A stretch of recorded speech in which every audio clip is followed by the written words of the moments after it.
അന്ന് അങ്ങാടികളിലേക്ക് പോകുമായിരുന്ന മഹാനായ അബ്ദുല്ലാഹി ഇബ്നു സിരീൻ റഹ്മത്തുള്ളാഹി അലൈഹി അങ്ങാടിയിലേക്ക് നട്ടുച്ച നേരത്ത് ഇറങ്ങിച്ചെല്ലും. ഫയുകബ്ബിറുല്ലാഹ, അവിടെ ചെന്ന് അല്ലാഹു അക്ബർ എന്ന് പറയും. വയുസബ്ബിഹുഹു, സുബ്ഹാനല്ലാഹ് പറയും. വയദ്കുറുഹു, അല്ലാഹുവിനെ ദിക്ർ ചൊല്ലും. അങ്ങാടിയിലൂടെ നടന്നിട്ട് ദിക്ർ ചൊല്ലും. അപ്പൊ ആളുകൾ ചോദിക്കും, എന്താ ഇപ്പത് ഈ നേരത്ത് ഉസ്താദ് എന്താ അങ്ങാടിയിലൂടെ നടക്കുന്നത്? ഇന്നഹാ സഅതു ഗഫലത്തിൻ നാസ്, ജനങ്ങൾ അല്ലാഹുവിനെ മറന്നു പോകുന്ന ഒരു നേരമല്ലേ ഇത്? ഈ അങ്ങാടിയുടെ ഇടയിൽ, കച്ചവടത്തിന്റെ ഇടയിൽ കച്ചവടക്കാരെ നുണ പറയാൻ നോക്കും. കസ്റ്റമർ അവരുടെ വകയായിട്ട് ചെയ്യാൻ പറ്റുന്ന അവരുടെ വക. അങ്ങനെ നുണകളും തിന്മകളും വർദ്ധിക്കുന്ന ഇടമായതിന്റെ പേരിൽ അങ്ങാടികൾ അള്ളാഹുവിന്റെ ദൃഷ്ടിയിൽ ഏറ്റവും മോശപ്പെട്ടതാണെന്ന് പരിശുദ്ധ റസൂലുള്ളാഹി തങ്ങൾ പഠിപ്പിക്കുകയാണ്.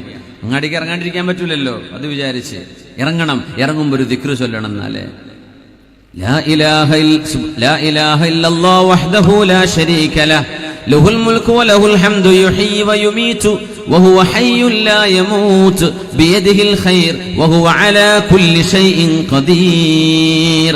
10 ലക്ഷമാണ് അതിന്റെ കൂലി എന്ന് പരിശുദ്ധ നബി തങ്ങൾ പറയും. സ്വഹീഹായ ഹദീസാണ്, വളരെ പ്രബലമായ ഹദീസാണത്. ഈ ദിക്ർ ടൗണിലേക്ക് പോകുമ്പോൾ നമ്മൾ ബൈക്ക് എടുത്ത് പോവാൻ, കാർ എടുത്ത് പോവാൻ, ബസ് കയറി പോവാൻ, ഒരു നഗരത്തിലേക്ക് കയറി ചൊല്ലുമ്പോൾ ചൊല്ലണമെന്നാണ്.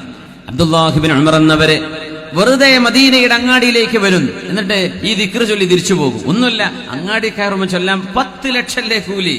10 ലക്ഷം, ഇതൊക്കെ ബമ്പർ ഓഫർ അല്ലേ? 10 ലക്ഷം ഒറ്റ ദിക്റിന് 10 ലക്ഷം കൂലി. അതാണ് ഈ ഉമ്മത്തിന്റെ പ്രത്യേകത.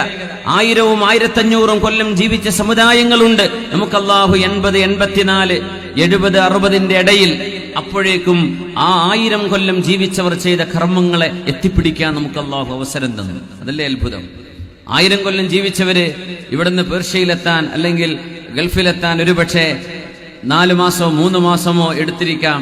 ഇന്ന് നമ്മൾ 3-4 മണിക്കൂർ കൊണ്ടെത്തി.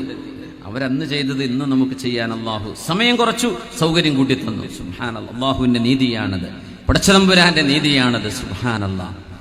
നോക്കണേ, ഇബ്നു സിരീൻ എന്നവര് അങ്ങാടിയിൽ ചെന്നിട്ട് ദിക്ർ ചൊല്ലുന്നു. എന്തിന്? ആളുകൾ അശ്രദ്ധമായിരിക്കുന്ന നേരമല്ലേ? ഞാൻ ആ ആളുകളുടെ അശ്രദ്ധയിൽ നിന്ന് അവരെ ഒന്ന് ഉണർത്തട്ടെ, ഒരു ദിക്ർ ആവട്ടെ. അബ്ദുല്ലാഹി ഇബ്നു ഉമർ എന്നവരെ 10 ലക്ഷം കൂലിയുള്ള ദിക്ർ കിട്ടാൻ ഒന്നും വാങ്ങിക്കാനില്ല, വെറുതെ അങ്ങാടിയിലേക്ക് ഇറങ്ങി ചെല്ലുന്ന ലാ ഇലാഹ ഇല്ലല്ലാഹ് വഹ്ദഹു ലാ ശരീക ലഹ് ലഹുൽ മുൽക്കു വലഹുൽ ഹംദു യുഹ്യി വയുമീതു വഹുവ ഹയ്യുൻ ലാ യമൂതു ബിയദിഹിൽ ഖൈർ വഹുവ അലാ കുല്ലി ഷൈഇൻ ഖദീർ. ദുആ ഉസ്സൂഖ്, മാർക്കറ്റിന്റെ മുമ്പിലൊക്കെ എഴുതി വെക്കണം എന്നാണ്. ഷോപ്പിന്റെ മുമ്പിലൊക്കെ ഒന്ന് വെറുതെ സ്റ്റിക്കർ ഒട്ടിച്ചു നോക്കുക. ആരെങ്കിലും കണ്ടു ചൊല്ലിയാൽ ആ 10 ലക്ഷം കിട്ടൂലേ? ഷോപ്പിംഗ് മാളൊക്കെ ഉണ്ട്, അതിന്റെ എൻട്രൻസിൽ ഈ ദിക്ർ എഴുതി വെക്കുക. ആരെങ്കിലും ഇത് നോക്കുന്നവരുണ്ടെങ്കിൽ കണ്ട് ചൊല്ലിക്കോട്ടെ, ഒരു നന്മയല്ലേ? ഒറ്റ ദിക്റിന് 10 ലക്ഷം. എന്തേ? അശ്രദ്ധമായിരിക്കുന്ന നേരമാണത്. അവിടെ നമ്മൾ അല്ലാഹുവിനെ ഓർക്കുക. കാര്യം കഴിഞ്ഞാൽ തിരിച്ചു വരിക.